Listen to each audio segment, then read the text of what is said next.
말씀입니다. 마태복음 21장 18절에서 22절 말씀입니다. 앞에 준비되어 있으니까요. 제가 한 절 읽고 여러분들이 한 절 읽고 마지막 절은 합독하겠습니다. 이른 아침에 성으로 들어오실 때에 시장하신지라.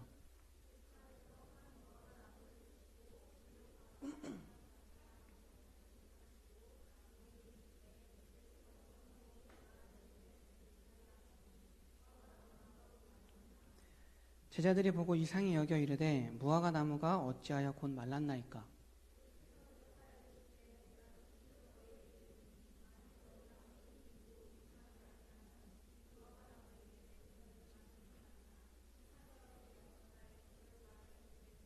함께 읽겠습니다. 너희가 기도할 때에 무엇이든지 믿고 구하는 것은 다 받으리라 하시니라. 아멘. 하나님의 좋으신 사랑과 은총이 우리 가운데 함께 하시기를 바랍니다. 오늘 본문의 내용은 이렇습니다.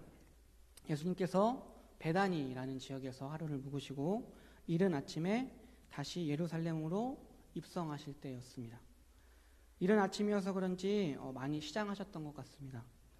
그러던 차에 길가에서 잎이 무성한 무화과 나무를 발견했습니다. 혹시라도 열매를 얻을 수 있을까 하는 마음에 무화과 나무로 가셨습니다. 그런데 그 무화과 나무는 잎만 무성하고 열매는 없었습니다. 그러자 예수님은 먹을 것이 없어서 속이 많이 상하셨는지 그 무화과 나무가 다시는 열매를 맺지 못하게 하셨습니다. 그러자 그 무화과 나무는 곧 말랐고 그것을 지켜보던 제자들이 놀라서 그 이유를 물었습니다. 그랬더니 예수님은 그 이유에 대한 설명이 아닌 너희에게 믿음이 있고 그것을 의심하지 않는다면 이 무화과 나무에게 일어난 일뿐만 아니라 산을 들어 바다에 던지는 것도 될 것이고 기도할 때 믿고 구하는 것은 다 받을 것이다 라고 말씀해 주십니다.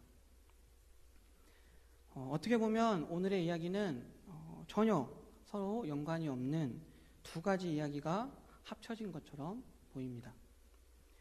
오늘 말씀은 마가복음의 평행 본문이 있는데 마가복음 11장 12절과 14절 그리고 20절과 26절에서도 언급되고 있습니다.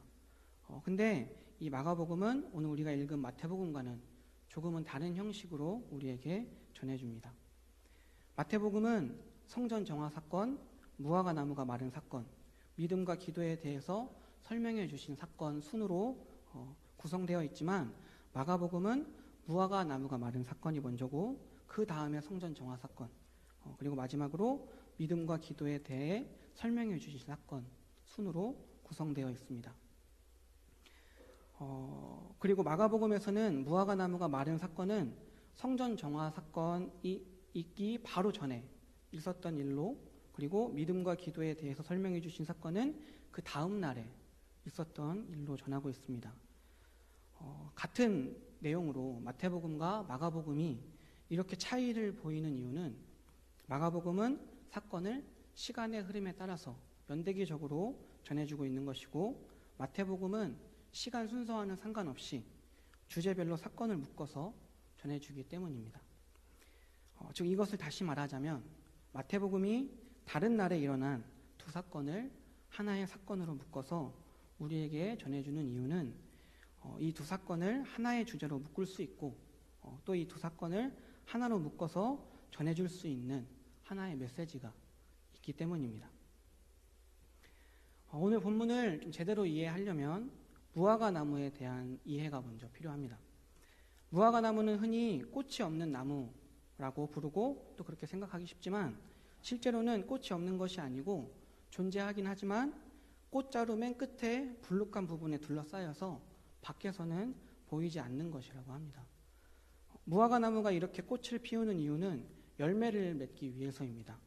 즉 무화과 나무는 보이지 않게 최소한으로 꽃을 피우는 오직 열매를 맺는 데에만 집중하는 나무인 것입니다. 그래서 우리나라의 이름도 무화과 나무, 꽃이 없는 과일나무라는 이름이 지어졌습니다. 팔레스타인의 무화과 나무는 보통 1년에 3번 열매를 맺는다고 합니다. 3, 4월에 그 해의 첫 열매를 맺고 5, 6월 달에 두 번째 열매를 맺고 9월에서 10월 달에 세 번째 열매를 맺는다고 합니다. 이 세 번 열리는 열매 중에 당도가 제일 높은 열매는 9월에서 10월에 열리는 열매입니다. 제일 당도도 떨어지고 맛이 없고 제일 작은 열매는 그럼 언제일까요? 네, 3, 4월에 맺는 열매입니다. 보통 이스라엘 사람들이 무화과 열매 때다라고 말하는 것은 5, 6월 열매가 열릴 때와 9월, 10월 열매가 열릴 때입니다. 이 열매들은 그 해에 9월과 10월에 열리는 열매, 5월과 6월에 열리는 열매들은 그 해에 새로 난 새 가지에서 맺힙니다. 그러나 3, 4월에 열리는 열매는 작년에 뻗어나온 옛 가지, 5, 6월 열매와 9, 10월 열매를 맺고 난 그 가지에서 열립니다. 즉 다시 말하자면 3, 4월 열매는 제일 마지막에 열리는 열매라고 할 수 있는 것입니다. 그래서 3, 4월에 열리는 열매는 조그맣게 나뭇잎을 헤쳐봐도 보일 듯 말 듯하게 열려 있습니다. 생각해 보십시오. 맛도 없고 작고 달지도 않은 이 3, 4월 열매를 사람들이 잘 먹었을까요? 잘 먹었을까요? 물론 우리들이라면 먹지 않겠죠. 다른 먹을 것이 많으니까. 하지만 당시 사람들에게는 3, 4월은 추운 겨울을 다 지내고 먹을 것이 다 떨어졌을 때 가장 힘든 때였습니다. 그래서 사람들은 이따금씩 이 3, 4월 열매를 먹고 버틸 수가 있었습니다. 따지고 보면 가장 중요하고 필요한 무화과 나무 열매는 바로 이 3, 4월에 열리는 열매인 것입니다. 오늘 본문 말씀의 시기는 유대교에서 제일 큰 명절인 유월절을 앞둔 시기였습니다. 성경에서 6월절은 니산월 14일이라고 말하는데 유대력으로 니산월은 현재 우리가 사용하는 태양력의 3, 4월을 말합니다. 즉 오늘 본문 말씀의 시기는 3, 4월로 무화과가 가지에서 마지막 열매를 맺을 때였습니다. 무화과 나무는 잎사귀를 내면서 열매도 함께 맺습니다. 이 말은 무화과 나무는 잎사귀가 있으면 열매도 있다는 뜻입니다. 오늘 본문 말씀의 무화과 나무에는 잎사귀가 무성했다고 우리에게 전하고 있습니다. 그래서 시장하셨던 예수님은 열매가 있을 것이다 라고 기대하고 무화과 나무로 다가가셨지만 그 무화과 나무에는 열매가 없었습니다. 오늘 본문 말씀에서 우리가 주목해야 할 단어가 있습니다. 오늘 본문 말씀 18절에 나오는 시장하신지라 라는 단어입니다. 이 시장하신지라 라고 해석된 헬라어 단어는 에페이나센이라고 합니다. 이 단어는 마태복음과 마가복음에서 동일하게 사용되고 있습니다. 두 복음서가 굳이 친절하게 예수님의 상태를 이야기해 준 것은 이 에페이나센이 가지고 있는 다른 의미 때문에 그렇습니다. 에페이나센의 원형은 페이나오라는 단어입니다. 이 페이나오에는 굶주리다, 시장하다, 허기지다 라는 뜻이 있고 또 열망하다, 간절히 바라다 라는 뜻도 있습니다. 즉 시장하셨다라는 말은 단순히 예수님의 배고픈 상태를 말하고 있는 것이 아니라 무언가를 열망하고 무언가를 간절히 바라고 계셨다라는 뜻입니다. 이 페이나오의 뜻을 오늘 말씀과 같이 사용한 아주 좋은 예가 있는데 2002년에 지금 20살이 1998년인가요? 8년생인가요? 97년? 어쨌든 그 기억이 안 날 수도 있어요. 2002년 제가 이거 준비하고 보니까 좀 그렇더라고요. 2002년 저는 고등학생이었는데 2002년에 당시 한국 축구 국가대표 감독이었던 히딩크 감독이 포르투갈전을 마치고 이겨서 16강 진출을 확정짓고 난 다음 날 가졌던 인터뷰에서 나옵니다. 모두들 알고 있는 아주 유명한 말입니다. I'm still hungry. 나는 아직 배고프다. 16강에 만족할 수 없고 더 높은 순위, 더 많은 승리를 열망하고 있다는 뜻이었습니다. 예수님은 시장하셔서 무화과 나무에게로 가셨습니다. 이 말을 다시 바꿔서 얘기하면 무언가를 간절히 열망해서 무언가를 간절히 바래서 무화과 나무에게로 가신 것입니다. 무화과 나무는 이스라엘 백성들의 일상에서 제일 친숙한 나무라고 할 수 있습니다. 무화과 나무는 가난한 자의 양식이라는 별명이 있을 정도로 가난하고 굶주린 자들의 배를 채워주는 요긴한 나무였습니다. 그래서 구약에서는 흔히 무화과 나무를 이스라엘로 비유합니다.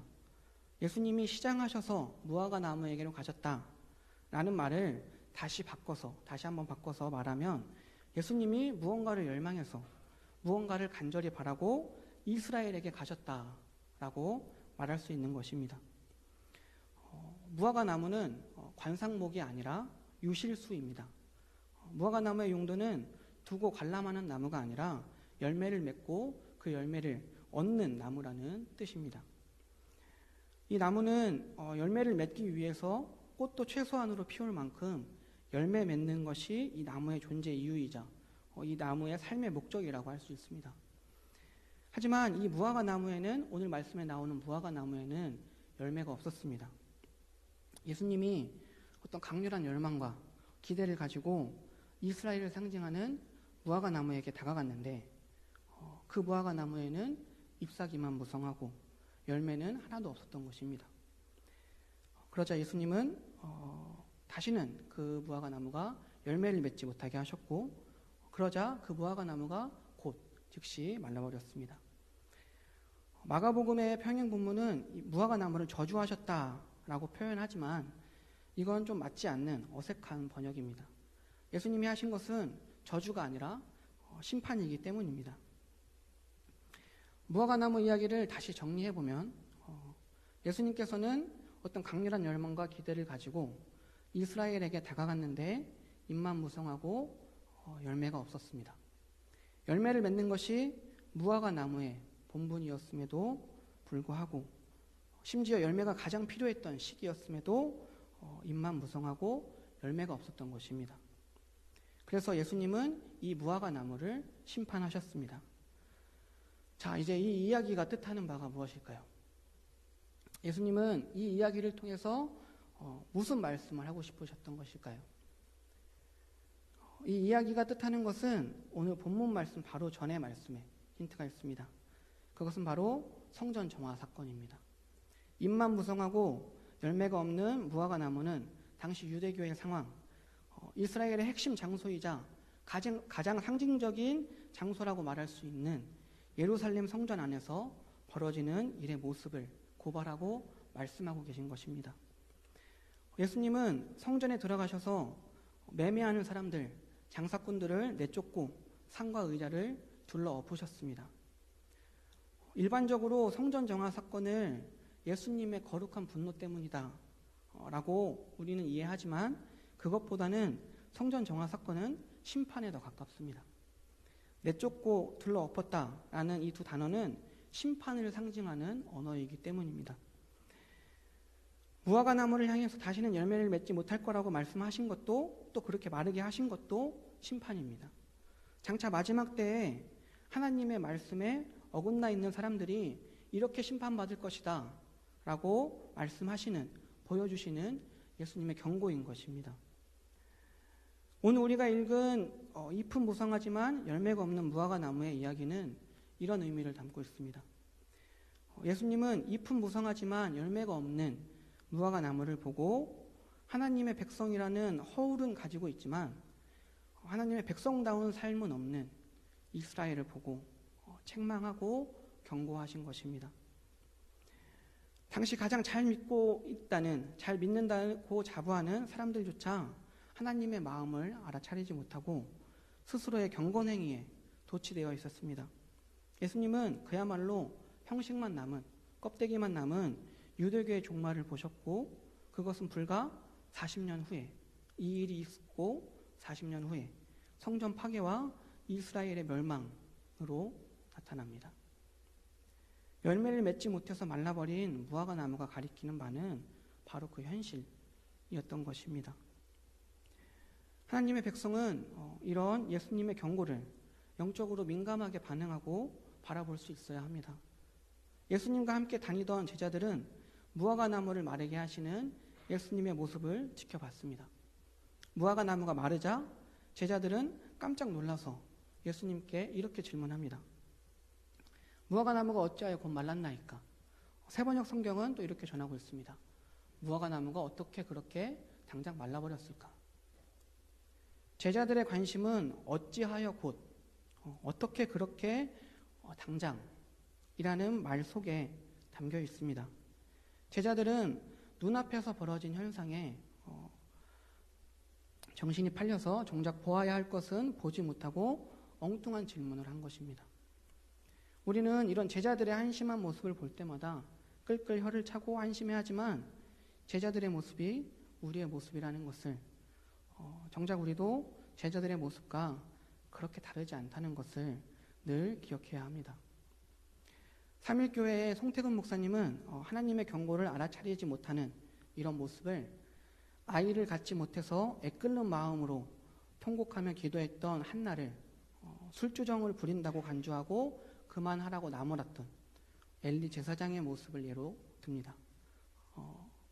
그것이 사무엘 선지자가 말씀의 사람으로 역사에 등장할 수밖에 없었던 시대의 어두운 상징적인 그림이다 라고 설명합니다.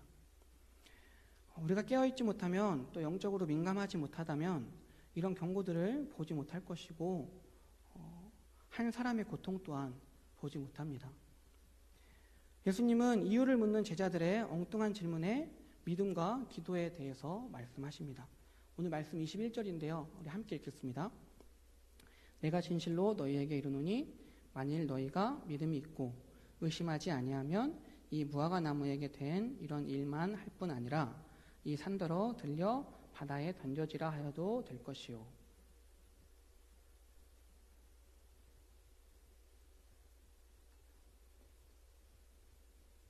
지금 우리가 같이 함께 읽은 이 말씀 구절은 뒤에 이어지는 22절과 같이 많은 사람들이 좋아하고 또 많은 사람들에게 힘과 희망을 주는 말씀입니다. 많은 사람들이 어려운 상황이나 또는 기적이 필요한 순간에 되뇌이는 말씀이죠. 그런데 그 많은 사람들이 그렇게 믿고 있는 뜻과 이 말씀이 가지고 있는 진짜 뜻은, 본래의 뜻은 좀 다릅니다. 이 말씀을 제대로 이해하려면 조금은 어렵고 긴 설명이 필요합니다. 진짜 긴 설명이 필요한데 최대한 짧게 설명해 보도록 하겠습니다. 먼저 오늘 본문에서 예수님이 말씀하신 이 믿음은 어떤 믿음일까요? 이 믿음은 어떤 믿음이길래 예수님이 하신 것처럼 무화과 나무가 마르게 되고 산을 들어서 바다에 던질 수 있을까요? 이 믿음이 무엇인지는 마가복음에서, 평행 본문인 마가복음에서 좀 더 자세하게 말해주고 있습니다. 마가복음 11장 22절입니다.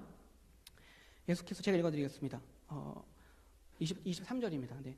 예수께서 그들에게 대답하여 이르시되 하나님을 믿으라. 내가 진실로 너희에게 이르노니 누구든지 이 산더러 들리어 바다에 던져지라 하며 그 말하는 것이 이루어질 줄 믿고 마음에 의심하지 않으면 그대로 되리라.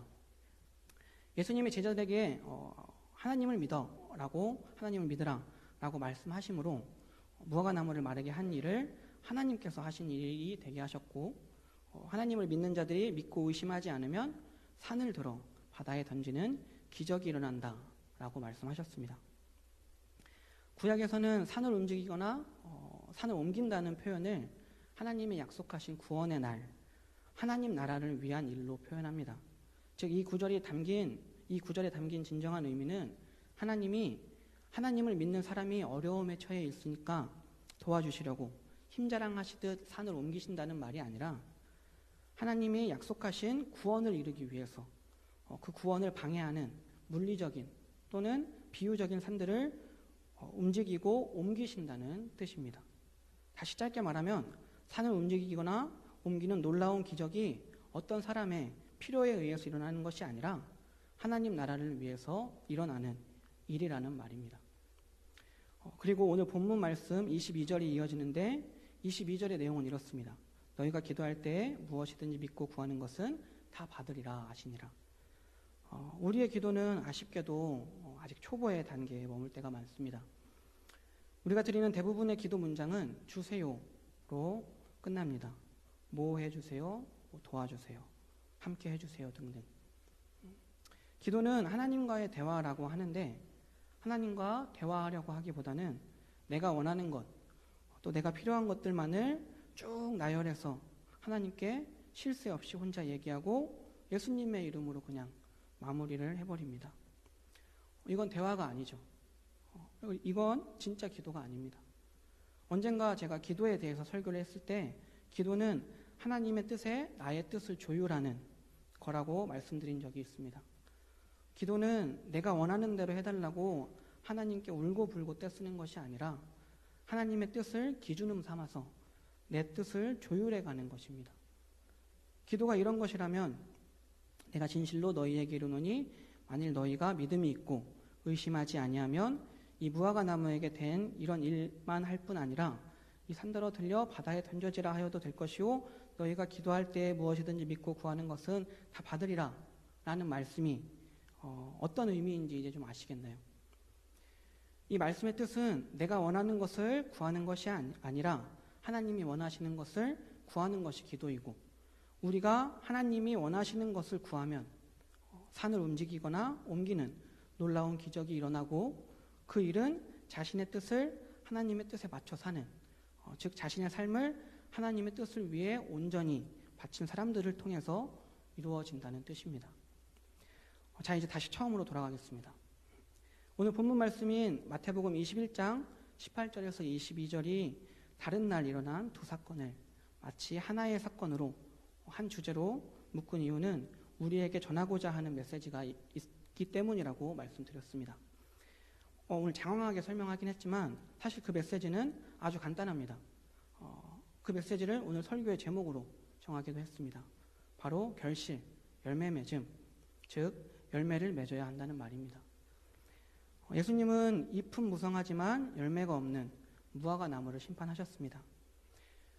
이 이야기는 성전 정화 사건, 성전에서 장사꾼들을 내쫓고 상을 뒤엎은 것과 같이 심판에 대한 경고라고 말씀드렸습니다. 그런데 우리가 알아야 할 정말 중요한 것은 하나님의 목적은 심판이 아니라는 것입니다. 하나님의 일하시는 방법은 신묘막측해서 우리가 알 수 없지만 그런 가운데에서도 일관된 모습이 하나 있습니다. 그것은 바로 하나님은 죽이고 없애고 하는 일에 목적이나 초점을 두신 일이 없다는 것입니다. 하나님이 심판하시는 것은 심판이라는 수단을 통해서 고치고 살려내기 위함입니다. 하나님의 목적은 고치고 살려내는 것입니다. 마찬가지로 예수님이 성전을 정화하신 이유는 심판이 아니라 성전의 원래의 기능을 회복하는 데에 있습니다. 저는 우리가 심판이 무서워서 신앙생활을 하는 일이 없기를 바랍니다. 심판에 초점을 두면 안 됩니다. 심판이라는 수단 너머에 있는 하나님의 애끓는 사랑을 우리는 볼 수 있어야 합니다. 그렇다면 성전의 원래 기능은 무엇일까요? 성전은 어떤 곳입니까? 성전의 본분은 무엇입니까? 예수님은 성전을 정화하시면서 이렇게 말씀하셨습니다. 기록된 바 내 집은 기도하는 집이라 일컬음을 받으리라 하였거늘 너희는 강도의 소굴을 만드는도다. 성전은 기도하는 집이라고 말씀하셨습니다. 하나님께 기도해야 하는 성전을 강도의 소굴로 만들었기 때문에 그렇게 만든 사람들을 향해서 엄중히 꾸짖고 그곳에서 장사하던 장사꾼들을 내쫓고 상을 뒤엎으심으로 심판하셨습니다. 본래의 목적을 잊어버리고 하나님과 성전을 자신의 이익을 위해서 이용하는 사람들을 심판하고 경고함으로 본래의 목적을, 원래의 기능을 회복시키기 위함이었습니다. 무화과 나무의 목적은 열매를 맺는 것입니다. 잎은 무성하지만 열매가 없었던 무화과 나무는 예수님의 심판을 받아서 마르게 되었습니다. 열매 맺음이 본분임에도 불구하고 심지어 사람들이 열매를 제일 필요로 할 때 열매를 맺지 못했기 때문입니다. 그렇다면 우리의 본분은 무엇일까요? 우리가 하나님께 지음받은 목적은 무엇일까요? 성전이 기도하는 곳이라면 또 기도가 하나님과 대화하는 것이고 하나님의 뜻에 나의 뜻을 맞추는 조율이라면 성전은 하나님의 뜻을 구하고 하나님의 뜻대로 맞추어가는 곳이라고 할 수 있을 것입니다. 사도 바울은 고린도전서 3장에서 우리 각 지체를 성전이라고 표현합니다. 즉 이 말들을 다시 조합해서 보면 우리는 하나님의 뜻을 구하고 하나님의 뜻대로 살아야 한다는 말입니다. 우리의 본분은 하나님의 뜻을 이루는 삶을 사는 것입니다. 우리가 하나님께 지음받은 목적은 이 세상에서 하나님의 뜻을 우리의 삶으로 살아내는 데에 있습니다. 우리는 우리의 삶을 통해서 우리가 살아가는 시간과 공간과 또 관계를 하나님 나라로 만들어 가야 합니다. 그런데 지금 우리의 모습은 어떻습니까? 지금 우리의 모습은 어쩌면 열매가 가장 필요할 때에 열매를 맺어서 주지 못하는 입만 무성한 무화과 나무일지 모릅니다. 우리가 지음받은 목적을 잘 지키며 살고 있는지 돌아보길 바랍니다. 예수님은 성전을 정화하신 다음에 바로 그 자리에서 앞을 보지 못하는 사람들, 저는 사람들을 고쳐주셨습니다. 그때나 지금이나 세상에는 하나님의 뜻을 이루며 살아갈 사람들이 너무나도 필요합니다. 우리의 열매를 필요로 하는 사람들이 도처에 있습니다. 세상에 무관심하지 마십시오. 우리의 삶의 자리는 세상입니다. 우리는 우리의 삶의 자리를 하나님 나라로 만들어 가야 합니다. 하나님 나라는 우리가 살아가는 이 세상, 이 시간, 이 공간, 우리의 주변에 있는 사람들과의 관계 속에서 만들어가는 것입니다. 예수님은 당신의 제자들이 삶 속에서 아름다운 열매를 많이 맺으며 살기를 원하십니다. 시장하신 예수님이 지금 우리 곁에 오셔서 열매를 찾고 계십니다. 열매를 맺어서 시장하신 예수님께 열매를 기쁘게 내어드릴 수 있을 때 우리의 기쁨은 충만하게 될 것입니다. 열매가 가장 필요할 때 열매를 맺어 공급하듯 우리의 삶 속에서 하나님의 뜻을 이루어가는 우리가 되기를 간절히 바랍니다. 늘 좋으신 하나님의 은총과 사랑이 우리 가운데 함께 하시기를 바랍니다. 기도하겠습니다. 언제나 우리와 함께 하신 하나님, 하나님의 놀라운 사랑에 감사드립니다. 사순절을 살아가고 있습니다. 우리의 삶을 돌아보기 원합니다. 우리의 삶이 잎만 무성한 무화과 나무 같이 고백만 무성하고 실천이 없는 것은 아닌지 돌아보길 원합니다. 우리가 드리는 예배가 형식만 남아있는 것은 아닌지 우리가 우리 삶 속에서 열매를 맺고 있는지 돌아보기를 원합니다. 우리가 많은 열매를 맺기 원하시는 주님, 우리가 보내는 일상의 삶 가운데에서 말씀이 있어서 하나님의 뜻을 온전히 깨닫는 우리가 되게 하시고 일상의 삶 속에서 늘 기도하게 하셔서 하나님의 뜻을 우리의 삶으로 살아내는 우리가 되게 하옵소서. 하나님의 뜻에 우리의 삶을 온전히 바칠 수 있는 우리가 되기 원합니다. 우리의 삶을 통해 역사하셔서 하나님 나라를 이루시옵소서. 우리를 사랑하시는 예수님의 이름으로 감사하며 기도드립니다.